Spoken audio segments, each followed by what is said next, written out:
मङ्गलं भगवान् वीरो मङ्गलं गौतमो गणी मङ्गलं कुन्दकुन्दाद्यो जैनधर्मोऽस्तु मङ्गलम् सर्वमङ्गलमाङ्गल्यं सर्वकल्याणकारकं प्रधानं सर्वधर्माणां जैनं जयतु शासनम् जैनं जयतु शासनम्।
आप सबके जीवन के पुण्यमयी क्षण है। जिन क्षणों में आप ऐसी पुण्यभूमि पर विराजित है और श्रीद भगवान के देशना को आचार्य भगवान पूजपाठ स्वामीकृत इष्टोपदेश ग्रंथ के माध्यम से श्रवण कर रहे हैं और अपने आत्मा को निर्मल पावन पवित्र बना करके इस समय का सदुपयोग कर रहे हैं। कल हम देख रहे थे कि मोही पर पदार्थ को अपना मानता है। किनको? पर पदार्थों को अपना मानता है तो वो पर पदार्थ जिनमें उसकी इस प्रकार की कल्पना हो रही कि मेरे लिए सुख के कारण है, ये मेरे लिए दुख के कारण है, इनमें हो रहे हैं पर पदार्थों में। तो जो ऐसी मूढ़ी जीव की इस प्रकार की जो भ्रांति या कल्पना हो रही है, वो कल्पना में सुख दुख रूप स्थिति किस प्रकार है, उनकी वास्तविकता क्या है, उसका परिज्ञान कराने के लिए आचार्य भगवान आगे का श्लोक कहते हैं। उसको पहले देखते हैं। दिक्तेषेभ्यः खगायेति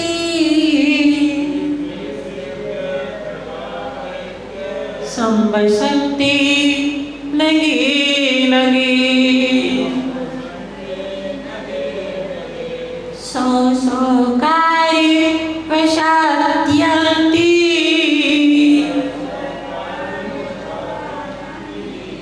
देशे देशो पृगे पृगे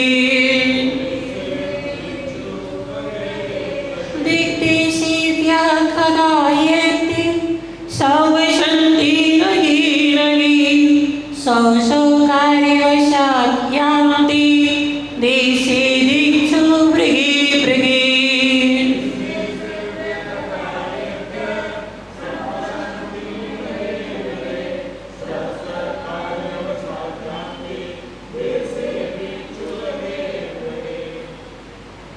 बचेगा तो ज्ञानी जीव जो होता है वह जो पर के माध्यम से जो क्षणिक सुख और दुख का जो वेदन हो रहा है, हमने कल भी आपको बताया था। सुख दुख का कारण जो क्षणिक सुख है, अस्थायी सुख है, वो किसके माध्यम से होते हैं? पर पदार्थ के माध्यम से होते। सुख के माध्यम से कभी क्षणिक सुख दुख नहीं होते हैं। एक बार भी एक जीव जो स्थायी सुख है, कौन सा सुख? स्थायी सुख है, जिसमें दुख है ही नहीं है, जिसकी प्राप्त होने पर वह कभी समाप्त नहीं होता है। ये तो जो क्षणिक एक पर के निमित्त से जिसमें राग हो रहा है, उसमें जीव सुख मान रहा है, और जिसमें राग नहीं है, स्वार्थ की पूर्ति नहीं है, उसमें दुख मान रहा है। मगर इस सुख दुख के जो क्षणिक के निमित्त है, ये स्थायी नहीं है। कैसे है? क्षणिक ही है। इस संयोग में है पर का, वो भी क्षणिक है। ऐसा कोई संयोग नहीं है कि जो स्थायी रूप से हो। है कोई संसार में ऐसा संयोग जो सर्वथा स्थायी रूप से हो? चाहे संबंध हो, चाहे पर पदार्थों का समागम हो, चाहे शरीर आदि का भी समागम हो, ये कैसे है? क्षणिक है। स्वर्गों में देवों के पास जो इंद्रियजनिक सुख है, वो भी क्षणिक है, मालूम नहीं चलता। मालूम नहीं चलता है कब समाप्त हो गए। तो ज्ञानी जीव जो होता है, सम्यदिष्टि जीव जो होता है, क्षणिक को क्षणिक मान करके उसमें हर्ष विषाद नहीं करता है और अपने आत्म परिणाम की और उपयोग को स्थिर बनाता है, आत्म परिणाम की और अपने उपयोग को लगाता है, तो उनको ऐसे ही निकाल देता है। और मूढ़ अज्ञानी जो होता है, उनको स्थायी रूप से मान लेता है। थोड़ी सी भी अगर आपको परेशानी आती है तो आप लोग आकुल व्याकुल होने लगते। विचार करो, ए भी क्या होगा?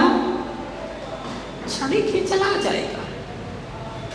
गाड़ी चल रही ना, स्थायी तो नहीं रहती है, चलती रहती है। ऐसे जब तक इस जीव के साथ कर्म का संयोग है, और कर्म का संयोग है तो वो उदय में आ रहा है। ऐसा नहीं कि किसी के जीव के हमेशा एक सा ही कर्म बना रहता हूँ। कभी क्षणिक दुख भी आता है असाता कर्म के उदय से, कभी क्षणिक सुख भी आता है, सादा कर्म के ये क्या है? कर्म जनित अवस्थाएं हैं। तो अज्ञानी जो होता है उसमें आकुल व्याकुल हो जाता है, वो ज्ञानी होता है।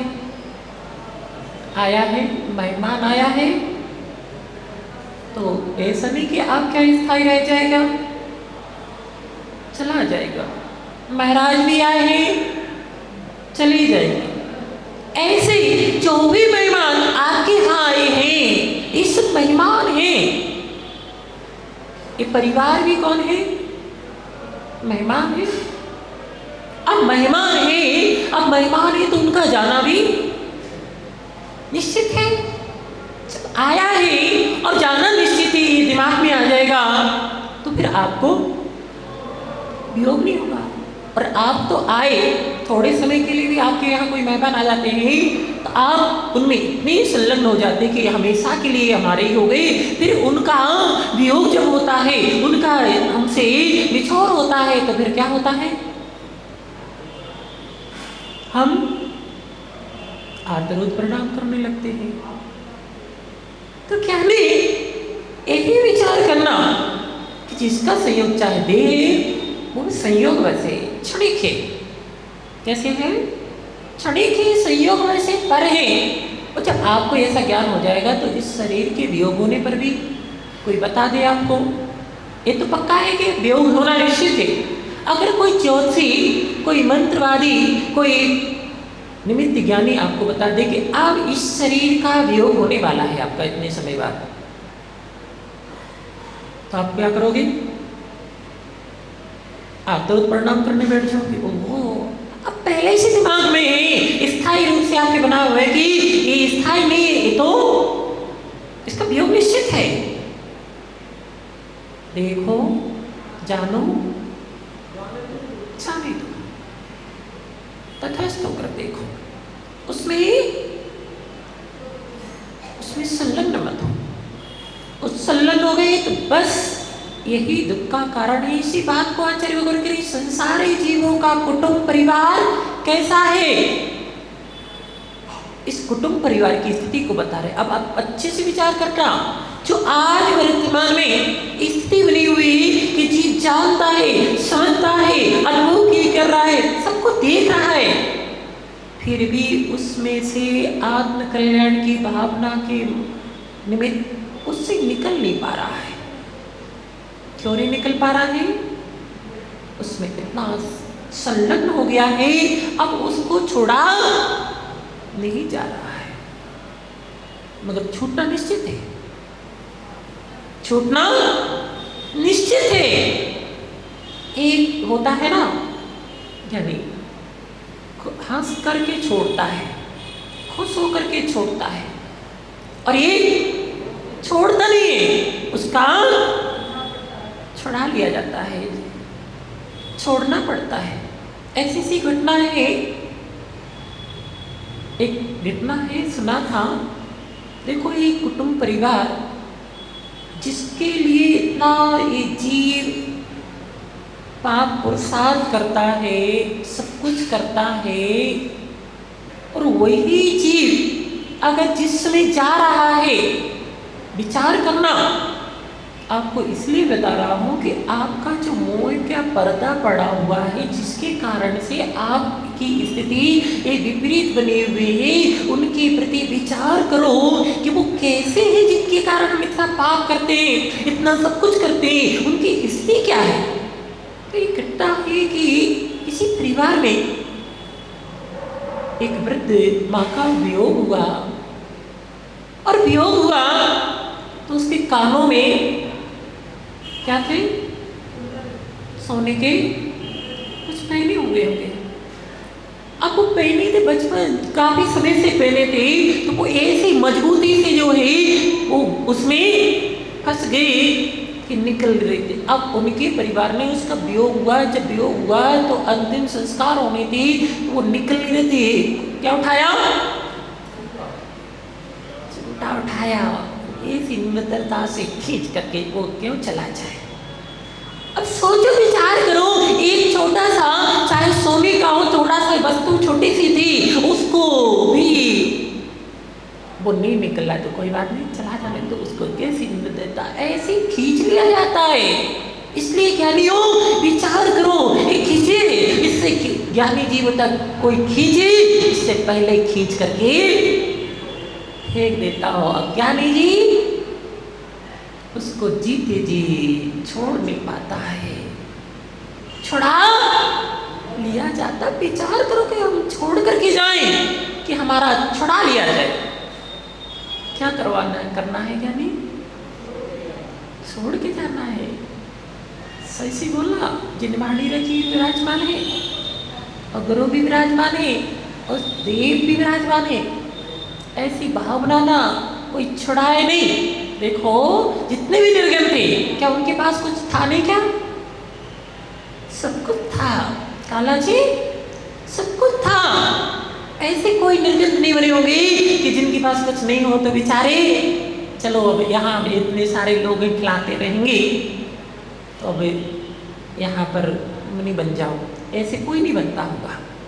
जितने भी मुनि बने हुए हैं सबके पास सब कुछ था, मगर उनको समझ में आया कि जी पहले कोई छुड़ाए, कोई खींचे, इससे पहले ही उतार के फेंक दो तो कल्याण हो जाएगा। ऐसे बना लो। ज्ञानी जीव ऐसे ही पुरुषार्थ करता है और उसका कल्याण हो जाता है। अज्ञानी जब तक है तब तक छोड़ता नहीं है, और छूटना निश्चित है। एक सुई की नोक के बराबर भी साथ में जाने वाला नहीं, जब छूटना है अब कहाँ जाएगा? इससे पहले ही अच्छा पुरुषार्थ कर लो, छोड़ के चले जाओ तो ज्ञानी कल्याण निश्चित है। तो इन संबंधों के बारे में, जो पर का जो संबंध हुआ है, किसका संबंध हुआ है? पर का जो संबंध हुआ है उसका वियोग निश्चित है, और वियोग निश्चित है तो ज्ञानी कुछ अच्छा हम कर ले तो ज्ञानी है, और अच्छा नहीं कर पाए उसी राग में, किसमें? उसी राग में ऐसा फंस जाएगा मकड़ी के जाल की तरह, मक्खी की तरह छटपटाता रहेगा, और क्या होगा? उसमें अपने जीवन की नई जीवन को समाप्त कर देगा। तो विचार करो ये संबंध कैसे, कुटुंब परिवार कैसा है, इस चीज को जान लो। हे रागियो मोहियो, जिन जिन को मोह है, जिन जिन को परिवार से, तन आदि से जो भी दिखाई दे रहा उससे राग है, उस वस्तु स्थिति को आचार्य भगवान यहाँ पर बता रहे हैं। नगे नगे वृक्ष वृक्ष पर, किस पर? वृक्ष वृक्ष पर, दिग्देशेभ्या, दिशाओं और देशों से। कौन? एक आकर के खगा पक्षी संध्या के समय, जैसी संध्या होती है, सूरज निकला है, अस्त भी होगा कि नहीं होगा? निश्चित है, वो भी निश्चित है। रात्रि आई है तो प्रकाश भी होगा, ये भी निश्चित है। जन्म हुआ है, मरण भी होगा। कौन कह रहा है मरण होगा? अगर ये बात समझ में आ जाए तो ज्ञानी फिर वो आप लोगों का कौन सा मनाया जाता है मरने के बाद में? शोक सभा मनाई जाती है। कौन सी सभा मनाई जाती है? शोक सभा मनाई जाती है। और ये निर्गुण विराज होते हैं, उनका भी इस देह से छोड़ना होता है, देह से वियोग होता है। क्या मनाया जाता है? क्या मनाया जाता है? समाधि महोत्सव मनाया जाता है। क्या मनाया जाता है?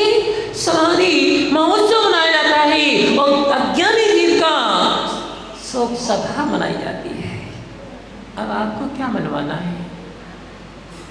शोक सभा मनवानी है कि मृत्यु महोत्सव मनाना है? क्या जैन दर्शन की महिमा है? क्या मनाया जाता है? मृत्यु महोत्सव मनवाना है। शौक सभा के आप भी जिंदगी भर शौक में डूबे रहे और मरे सो उनको सौंप दे के गए परिवार वालों को, जिनके निर्गंत बन जाते हैं, परिवार का कोई सदस्य आरिका बन जाते हैं और वो जब समाधि पूर्व मरण कर लेते हैं तो आप वो परिवार वाले रोते हैं कि खुशी होती है? क्या होती है?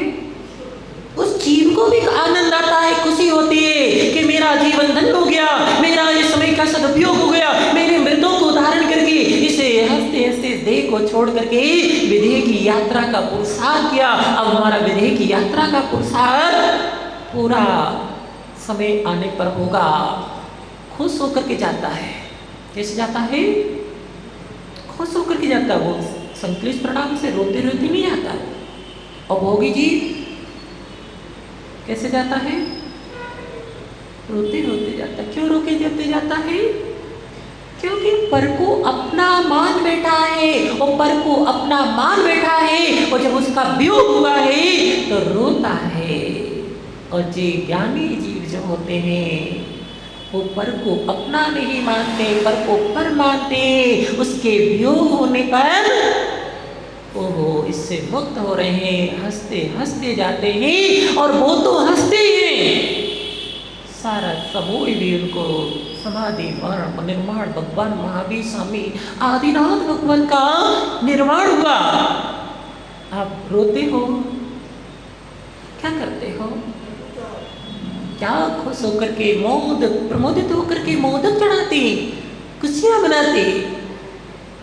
वो भी खुशी खुशी गए और आप भी उनका मृत्यु महोत्सव, समाधि मरण महोत्सव जो है, निर्वाण महोत्सव कैसे मना रहे? खुशी खुशी मना रहे। आप भी तो विचार करो कि आपने भी तो ऐसी सामर्थ्य, ऐसा योग्यता आपने प्राप्त किया है। कहना चाहिए वो क्या नहीं समझ में आ रहा है? अर्पित आ रहा है ना? आ रहा है समझ में? बहुत, यानी अभी समझ सकते हो, अभी तुम्हारा समय है, वरना बाद में तो कुछ नहीं है। निराश होते हैं, हे भगवान कब वो समय आया? जिंदगी में कितनी माताओं को रुलाया, कितनी माताओं को जो है दुखी किया। अगर उन माताओं के आंसू को इकट्ठा किया जाए तो समुद्र के समुद्र बन जाए। हे भगवान अब मैं ऐसा पुरुषार्थ करूं किसी माँ को रुलाना ना पड़े।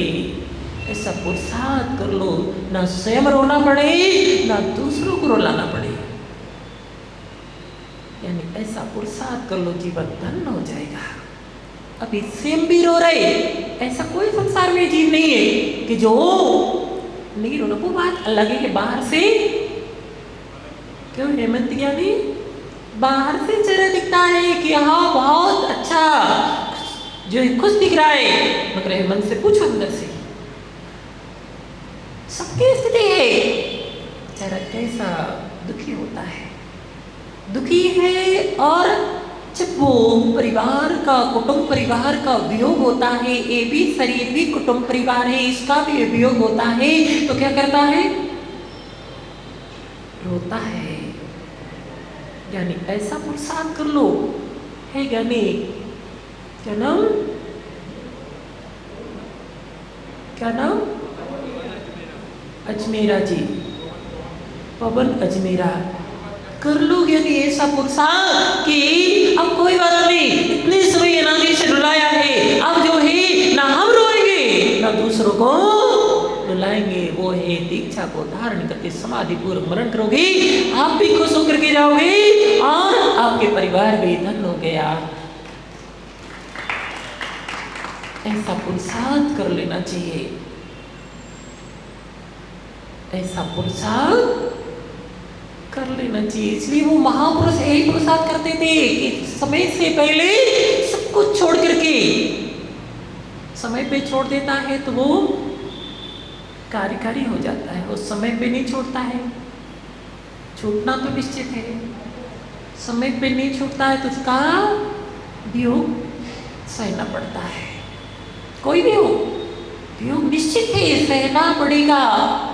तो इस वस्तु स्थिति को अच्छी तरह से समझ लो कि क्या नहीं, ये जो परिवार आदि है, पर का जो संयोग है, वो सब उनकी स्थिति कैसी है।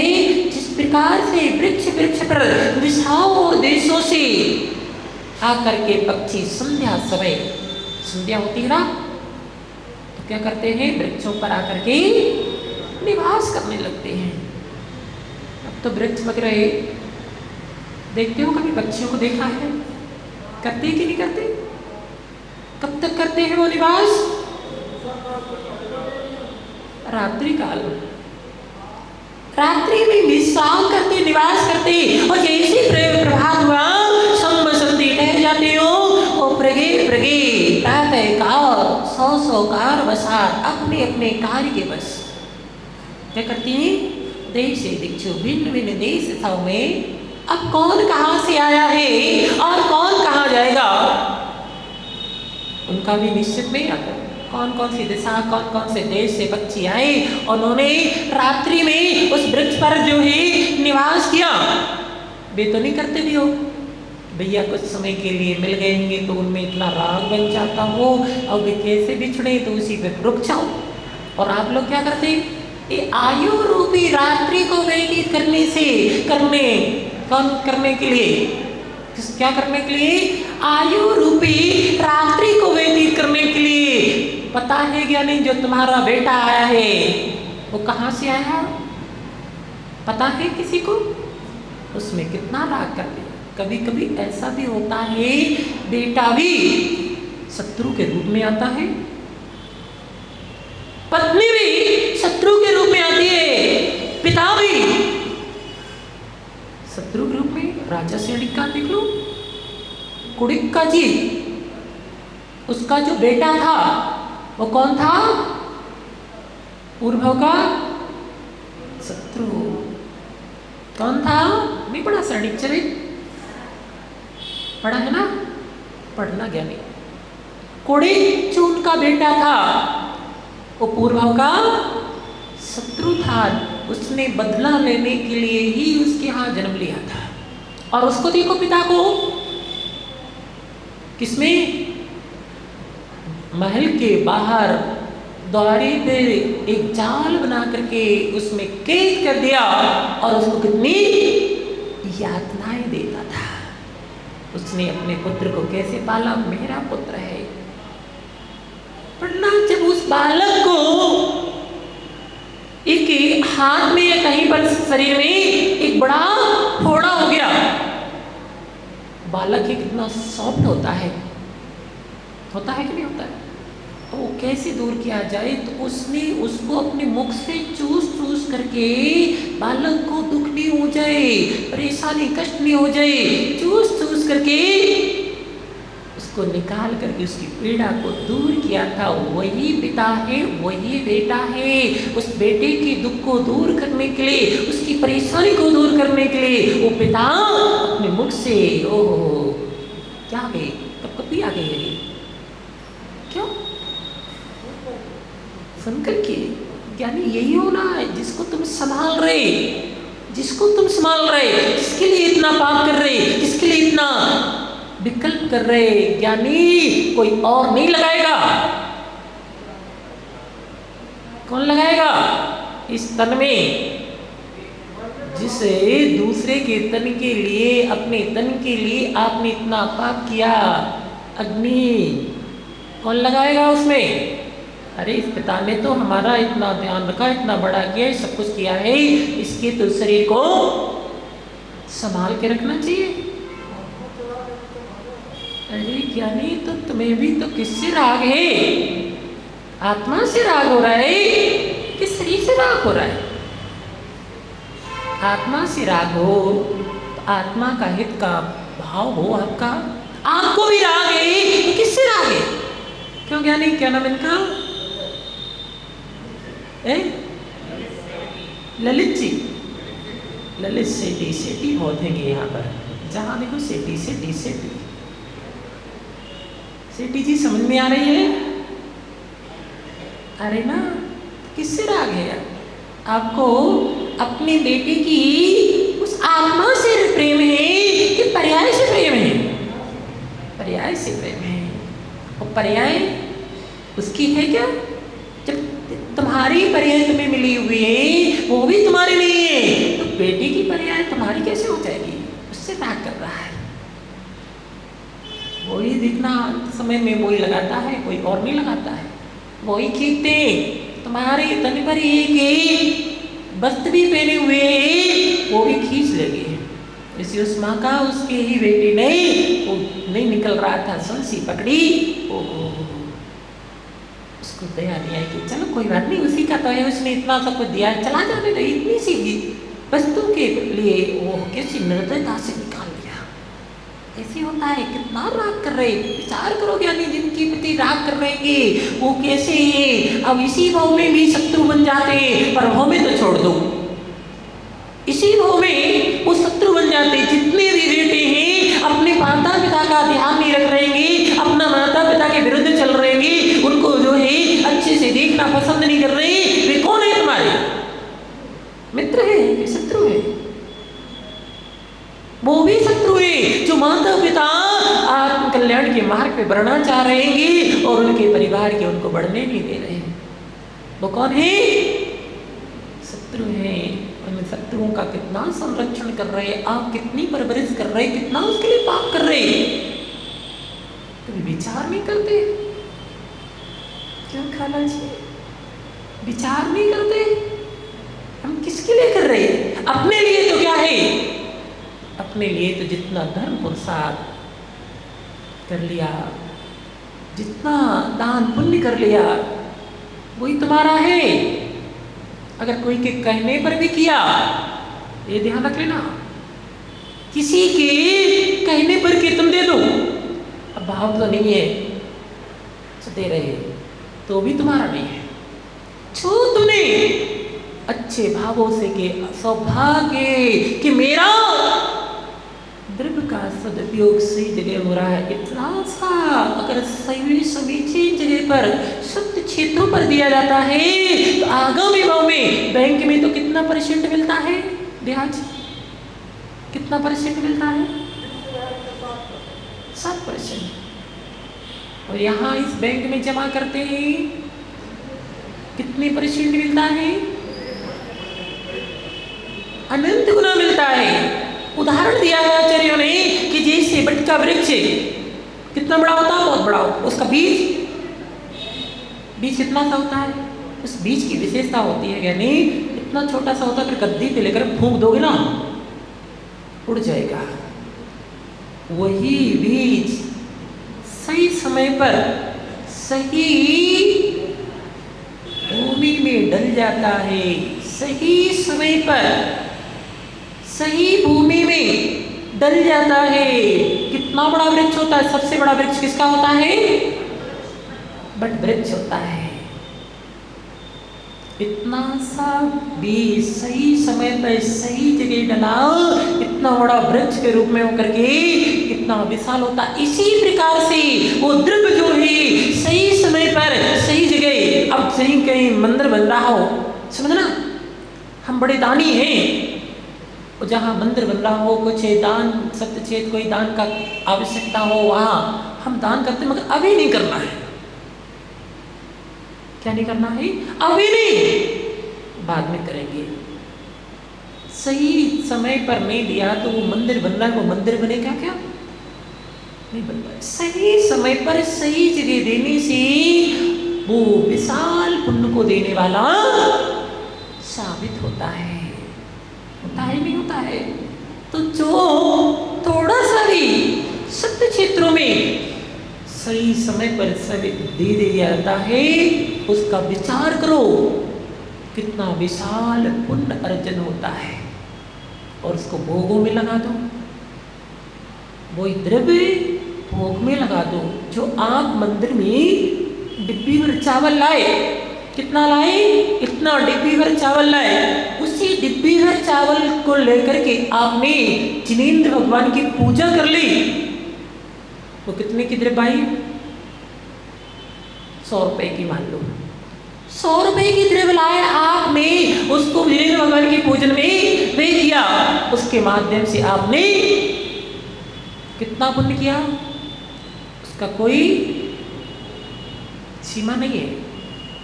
उसी द्रव्य को किसी भोगी ने जो है उधर में अंदर कर लिया, वो क्या बन गया, मल बन गया। और उसी द्रव्य को एक लोभी होता है, ना पूजन में लगाएगा ना उधर में डालेगा, और क्या करेगा, रखा रहेगा, व्यर्थ जाएगा। ऐसे ज्ञानी जीव होता है, वो द्रव्य जो पुण्य से मिला है आपके वर्तमान पुरुषार्थ से नहीं मिला। यानी उस दिन भी चैटाला में देवेंद्र जी चैटाला में आपको बताया था, जो आपको प्राप्त हो रहा है दुकान के माध्यम से हो, किसी प्रकार से भी आपको जो द्रव्य की प्राप्ति हो रही वो आपके वर्तमान पुरुषार्थ से नहीं मिला। ये भ्रांति को निकाल देना कि मैं वर्तमान में पुरुषार्थ कर रहा हूँ। सुबह से लेकर के मंदिर नहीं दिखता है, भगवान नहीं दिखते, गुरु नहीं दिखते, कुछ नहीं दिखता है। क्या दिखती है, सुबह से बैठ गया दुकान पर, वो एक पैसे वो कलम से एक कस्टमर भी जाना नहीं चाहिए, कोई आकर के चला गया, बैठ गया। कब तक बैठा है, रात्रि तक बैठा है। वो सोच रहा हूँ पूरे दिन में इतने लगे रहे, इसके कारण से मैं इतना लाभ हो गया। नहीं ज्ञानी, ये भ्रांति है। वो जो आपको मिला है वो आपके पूर्व पुण्य का फल है, पूर्व पुरुषार्थ का फल है। उस समय आपने पूर्व में पुण्य किया था, इसलिए आपको आज मिला है। और पूर्व में पुण्य नहीं किया होता, आप दिन भर बैठे रहो दुकान पे, पूरी रात खोलते रहो, आपको कुछ भी लाभ नहीं होगा।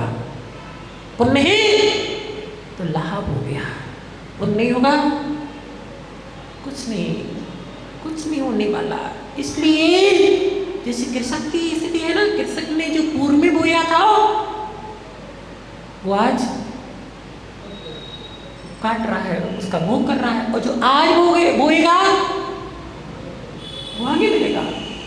तुरंत बोए तुरंत प्राप्त, ऐसा तो नहीं होता है, नहीं होता। ऐसे ही जैसे प्रकृति की व्यवस्था है, ऐसी सारी जो है इस संसार में पूरी व्यवस्था ऐसी है। इसलिए सम्यक दृष्टि जीव होता है, वो पहले पुण्य पुरुषार्थ करता है, पहले पुण्य का अर्जन करेगा, फिर उसके बाद में अर्थ और काम पुरुषार्थ करेगा। और अज्ञानी जीव पुण्य को छीन करता रहता है, पाप पुरुषार्थ में भोग और अर्थ पुरुषार्थ में लगा रहता है, संतोष प्रणाम करता रहता है, विकल्प करता रहता है, अपने पुण्य को छीन करता रहता है। तो यानी इसलिए हम बता रहे थे, मेन बात पे आए कि जिनके लिए हम इतना पुरुषार्थ कर रहे, जिसके लिए हम इतना पाप कर रहे, उनकी वस्तु स्थिति को तो भी तो समझ लो। अगर ये समझ में आ जाए तो आपके अंदर गारंटी है संतोष हो जाएगा। आप संतोष धारण करेंगे, जो भी मिलेगा हमारे पुण्य से मिलेगा, तो हम पुण्य पुरुषार्थ क्यों छोड़े। जैसे पक्षी रात्रि व्यतीत करने के लिए उस वृक्ष पर निवास करते हैं, ऐसी ये जीव जो है अनेकों गतियों से, कौन किस गति से आया है, अपने बेटे से पूछना, परिवार के और भी सदस्य पूछना, भैया तुम कहाँ से आए, पूछना। उसको भी पता नहीं हो तो कहाँ से बताएगा। ना जाने कौन सी गति से आ रहा है, कौन सी आयु को समाप्त करके आ रहा है, और वो भी अब स्थायी आ गया क्या आपके पास, आ गया तो स्थायी आ गया ना। हमने स्थायी रूप से अपना मान लिया है तो स्थायी आ गया ना। क्यों यानी आ रहा है समझ में, स्थायी आ गया, नहीं आया, स्थायी नहीं आया। और ये भी पता नहीं है कि वो जो है हमारा शत्रु है कि मित्र है, पता है किसी को? ज्यादातर तो शत्रु ही आते, क्योंकि पंचम काल है, कहती ना अगर पुण्यशाली जीव होता है ना तो उसके पुण्य से, उसके संयोग में पुण्यशाली जीव आते हैं तो वो घर में स्वर्ग जैसा माहौल होता है। और पाप कर्म का उदय होता है जिन जीवों का, उनके घर में सब शत्रु जैसे नरकों में कौन जाते, मित्र जाते कि शत्रु जाते? वहां सारे शत्रु जाते, जिन्होंने पाप किए वो सब मिलते हैं। अगर माँ का जीव भी और पुत्र का जीव भी पहुंच गया, संयोग से दोनों जीव पहुंच गए, तो वहां पर कौन सा ज्ञान होता है? विभंगावधि ज्ञान, कोवधि ज्ञान होता है। जैसे पहुंचा ये आ गया शत्रु, जो हमारी आंखों को फोड़ता था, वो माँ राग बस होकर के बेटे की आंखों में क्या लगाती है? काजल लगाती है, इसको नजर नहीं लगे, इसकी आंखें अच्छी रहे। और वही चीज दोनों वहां पहुंचे, ये शत्रु है, उल्टा सोचता है, ये शत्रु है, इसने हमारी आंखों फोड़ने के लिए ऐसा प्रोत्साहन किया था, वो जा करके आपकी आंखों को, तो पहले नंबर आंखों को निकालेगा, बाद में और कुछ करेगा। तो वो शत्रु वहां मिलते हैं। जैसे पाप कर्म के वजह से घर में अगर आपके विपरीत स्थिति बनेगी, आपके बहू बेटा सास बहू जो जितने संबंध है, ये सब एक दूसरे से बिल्कुल विपरीत है, तो ये पक्का मान के चलना, ये पूर्व भाव के हमारे क्या है?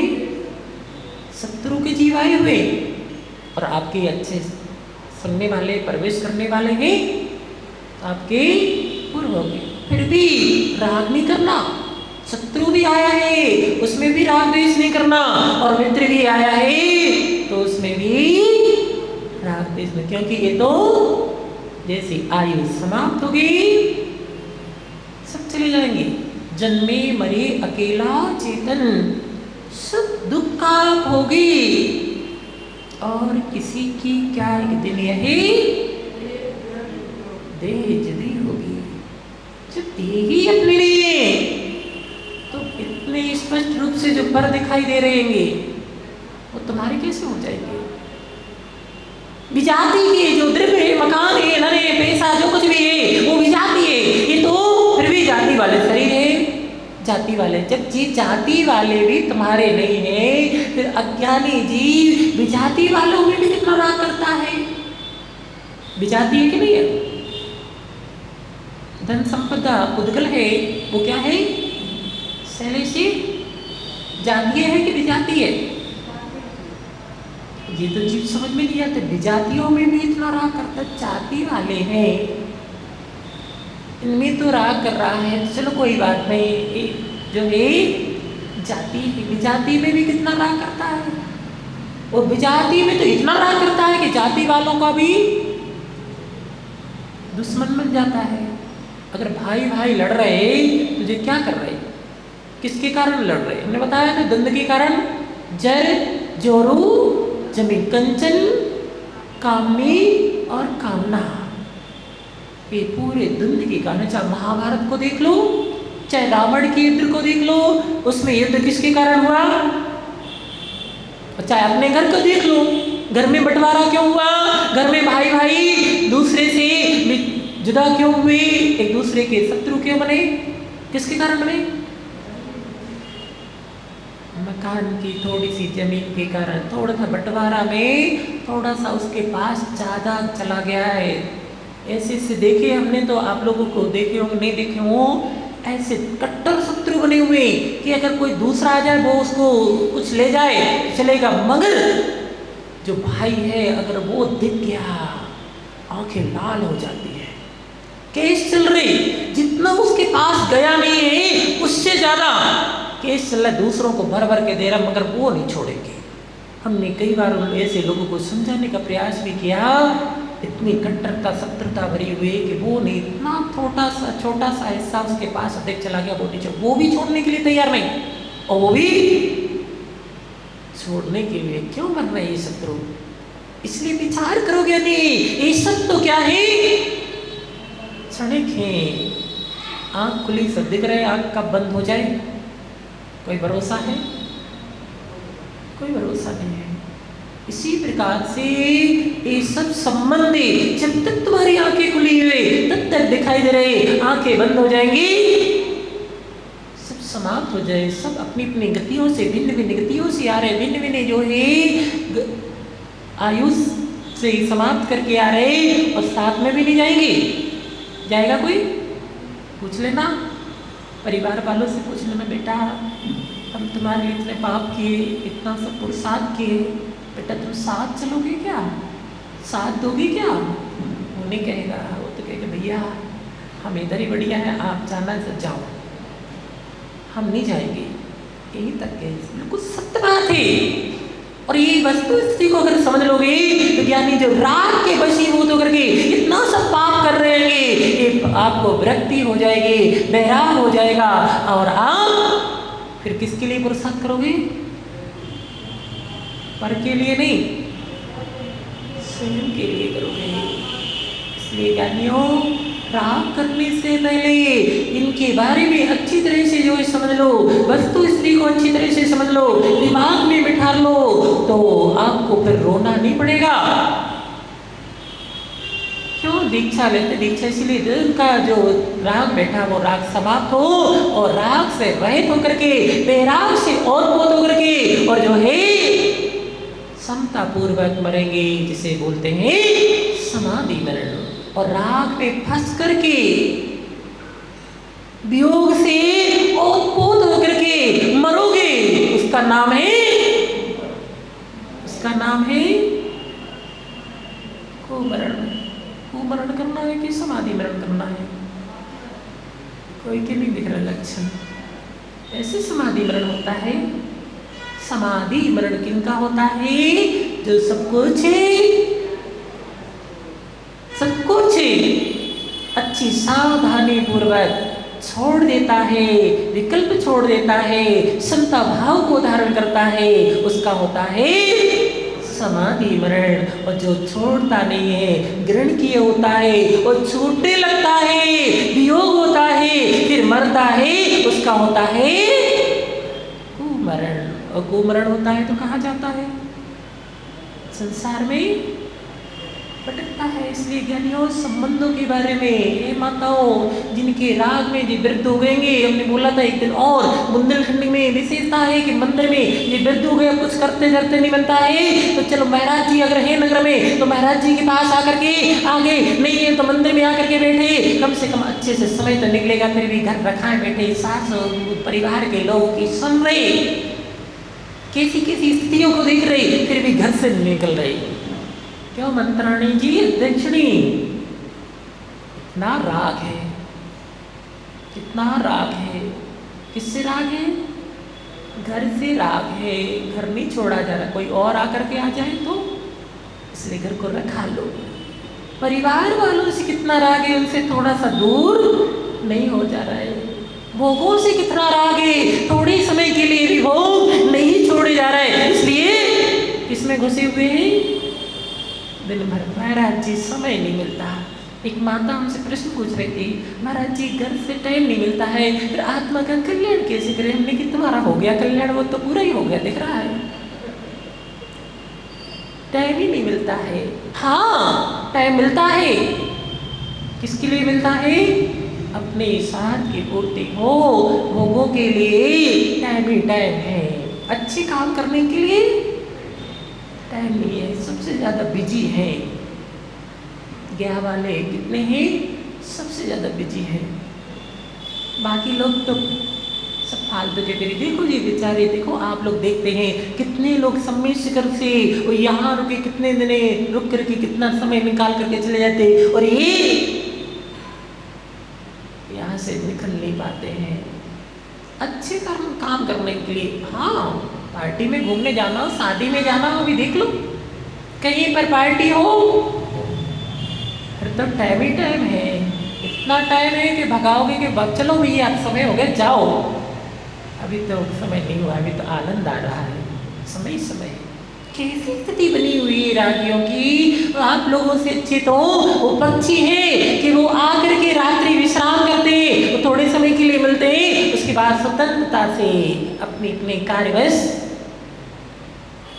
चले जाते हैं। उनको नहीं होता इतना राग, नहीं तो वे झुंड की झुंड बनत जाए। आज जो मिले से इकट्ठे हुए, कल उधर मिलेंगे तो और वे तो दिखते हैं अत्र तत्र कहाँ घूमते रहते हैं। मगर ये पक्षी, कौन से पक्षी? मोही रागी पक्षी। कैसे पक्षी हैं जी? एक बार जहाँ बैठ गए, वो कबूतरों की विशेषता होती है। कबूतर जहाँ एक बार आ जाते हैं और तोता उसको कितने भी व्यवस्था मिले फिर भी वो स्वतंत्र होना चाहता है। और एक कबूतर कैसे है? अब कबूतर तो रंग बिरंगे, देखो कबूतर भी आजकल एक कलर के नहीं होते, अनेक कलर के होते हैं। मानो भैया अनेक कलर के कबूतर होते हैं। कितने प्रकार के कबूतर हैं। आप लोग भी कितने वेश बदल लेते दिन भर में। अभी देखो कितना जारी का वेश बनाए, फिर जाएंगे दूसरा वेश बनाएंगे, फिर दूसरा वेश बनाएंगे। ये ज्ञानी हो, वेश बदल रहे तो संसार परिवर्तन चल रहा है। भाव बदल लो तो संसार परिवर्तन समाप्त हो जाए। भाव नहीं बदल पाते, वेश तो बदल लेते। कितने सारे वेश से कभी बताएंगे कि इंसान भी समय हो गया है कैसा खिलौना है। क्या है? खिलौना है, खिलौना नहीं है खिलौना। कैसा खिलौना देख करके लगता है। चलिए भिन्न देश दिशाओं को यानी उड़ करके चले जाते हैं। संध्या काल के समय जैसे भिन्न भिन्न देश और दिशाओं से आकर के पक्षी वृक्ष पर वास करते हैं, रात्रि में निवास करते हैं और प्रातः काल होते ही निज निज कार्य की परतंत्रता से देश और दिशाओं में चले जाते हैं। जिस देश या दिशा से आए हैं उसी दिशा में जाने का नियम नहीं है। आपका तो नहीं नियम कि हम तो जहाँ से आए थे वहीं जाएंगे, कोई पता नहीं है। पता है कहाँ से आया था? हाँ थोड़ा थोड़ा सा तो लगा सकते, पता चलता नहीं तो। आपके भाव कैसे हो रहे? कहते ना जो चीज जहाँ से आया है वैसे संस्कार रहते, ये जहाँ की आयु का बंद कर लेता है वैसे से अपने अपने परिणामों को देख जान सकते। हमारे आचार्य भगवान उमा स्वामी ने दिया है, जिसकी बहु आरंपरिक ग्रह की आ सकती है तो ये मान के चलना या तो वो नरक से आया है, नरक जाने वाला है। मायाचार रूप भाव परिणति चल रही, वो तिरंज गति से आया है या तिरंज गति में अल्प आरंपरिक ग्रह से मनुष्य से, और थोड़ा सा आरंपरिक ग्रह की भावना है कि चलो जितना हमारा काम चलता है उतने से है। तो या तो वो मनुष्य आयु से आया था इसलिए उसके वो संस्कार है, या मनुष्य आयु का बंद हो गया है और संयम व्रत आदि की भावना है, कसाई की बंधता है, परिणामों में सरलता है। या तो कहाँ से आया था? देव गति से आया था, अच्छी गति से, अच्छे भाव है, अच्छी गति से आया था, या फिर देव गति को छाने वाला है। तो अपने अपने परिणामों का हम माफ कर सकते। हमारे पास इतना ज्ञान होता है तो हम बता देते भैया अब तुम कहाँ से आए थे और कहाँ जाओगे। हमारे पास नहीं है तो हम नहीं बताएंगे, मगर आपके पास है अपने परिणामों को माफ करके कि हम कहाँ से आए थे और कहाँ जाने की तैयारी चल रही है। इसलिए तत्व सूत्र छठवां अध्याय उसको अच्छे से पढ़ना चाहिए। पूरा किसका है? आश्रव दत्त का वर्णन है, अशुभ आश्रव का। इसको अगर पढ़ लिया समझ लिया तो सब समझ रहे। कोई ज्योतिष के पास नहीं, भैया राहत रेखा देख करके बता दो हमारे हाथ में पैसा आना है कि नहीं, हमारा कुछ संयोग होगा कि नहीं होगा, किसी के पास जाने की आवश्यकता नहीं। सारा ज्योतिष किसमें है? तत्तासुत में। नहीं पढ़ना है। अभी चर्चा चल रही थी, कोई कह रहा था डिमांड आ रही थी तत्तासुत पढ़ना है, कोई कह रहा दृढ़ संग्रह पढ़ना है, कोई कह रहा 6 डाला पढ़ना है। बस डिमांड आई और वही, अब कुछ नहीं पढ़ना, बस होगी डिमांड। हाँ अब ट्यूशन वाला काम करें महाराज जी के, जिनको इनकी डिमांड है तो इनको पढ़ाने के लिए वहाँ जाएं। आज कोचिंग का ज़माना हो गया ना, क्यों ज्ञानी? कोचिंग का ज़माना हो गया, वहीं जाना। अब ऐसे महाराज को करना पड़ेगा लगता है, ऐसा कभी नहीं हो सकता ज्ञानी है। अरे ज्ञानी सरकारी स्कूलों में भी होने लगा, कहते अगर फेल कर देंगे तुम हमारे यहाँ कोचिंग पढ़ो तो पास कर देंगे। वे कहते भैया मैं पास होना ही पड़ेंगे। सब जगह कमाई का चल रहा है। तो ज्ञानी विचार करो, नियम नहीं कहाँ से आए और कहाँ जाएगा। किसी भी दिशा और देश की इच्छा अनुसार चले जाते हैं। आचार्य जी दृष्टांत देकर दृष्टांत गर्भित वस्तु का स्वरूप अवगत कराया है कि हे मूढ़ात्मा पक्षियों के समान एक पुत्र मित्र शत्रु आदि चारों गतियों से आकर के एक कुल रूपी वृक्ष पर अपनी आयु पर्यंत रहते हैं और आयु के समाप्त हो जाने पर स्वकीय कर्मानुसार, किसके अनुसार? अपने अपने कर्म के अनुसार अपने अपने कर्म बसात चारों गतियों में चले जाते हैं। कब मिलना होगा कोई भरोसा नहीं है, इसलिए अब मिले हैं ऐसे जो पुरुषार्थ कर लो कि हमेशा हमेशा के लिए मिलते जाए। ये सारे संसार के मिलन जलन तो कैसे हैं, क्षणिक है, और हमेशा कहाँ मिलते हैं, एक बार मिल गए। जो एक सिद्ध में अनंत सिद्ध विराजमान है, एक बार मिल गए, अब उनको कभी वियोग नहीं है। ऐसे मिलो तो मिलो, ऐसे मिल रहे जिनका जो मिलना क्षणिक है। मिलना है, किससे मिलना है, हमें मिलना है सिद्धों से। देखो यहाँ पर आ गए, तुम्हें नहीं मिलना है, किससे मिलना है, इन वियोगियों से मिलना है, भोगियों से मिलना है। बार बार भोगों को सहना है, बार बार कर्म का बंद करना है, बार बार इसी संसार में भटकना है। तो अतः तेरी हित बुद्धि में ग्रहण किए हुए पुत्र पुत्रादि अन्य स्वभाव वाले हैं, यदि तेरे होते तो तुझको छोड़ करके तेरी आज्ञा के बिना नहीं। आज्ञा लेते कब कि पिताजी अब हम जा रहे हैं, अब मैं आज्ञा दे दो। जैसी आयु होती है अपने कर्म के बसात वो बेचारे रोते रह जाते हैं, वो छोड़ के चले जाते होते कि नहीं थे। पिता को पुत्र से राग होता, पिता भी उसको छोड़ के चला जाता है, पुत्र भी छोड़ के चला जाता है, चले जाते हैं, वो पूछ के जाते हैं अब हम जा रहे हैं, आप भी आना वहीं पर, हम मिलेंगे। करते क्या कोई नहीं। इसलिए ज्ञानियों अच्छी तरह से विचार करो, और विचार करोगे तो आंखों पर जो मोह का जो पर्दा पड़ा हुआ है वो पर्दा हट जाएगा, वो पर्दा हट जाएगा तो आपको वस्तु स्थिति का ज्ञान होगा और आप उसे पुरुषार्थ में लगेंगे जो पुरुषार्थ आपने नहीं किया है। बोली देवादेव श्री चिंतामणि पार्श्वनाथ भगवान की।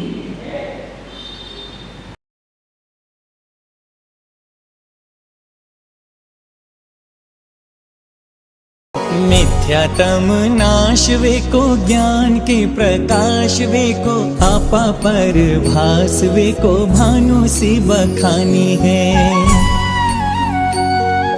छहो द्रव्य जान वे को बंध विधि भान वे को स्वपर पहचान वे को परम प्रमानी है। अनुभव बताए वे को जीव के जताए वे को काहू ना सताए वे को भव्य और आनी है। जहाँ तहाँ तार वे को पार के उतार वे को सुख विस्तार वे को यही जिनवानी है।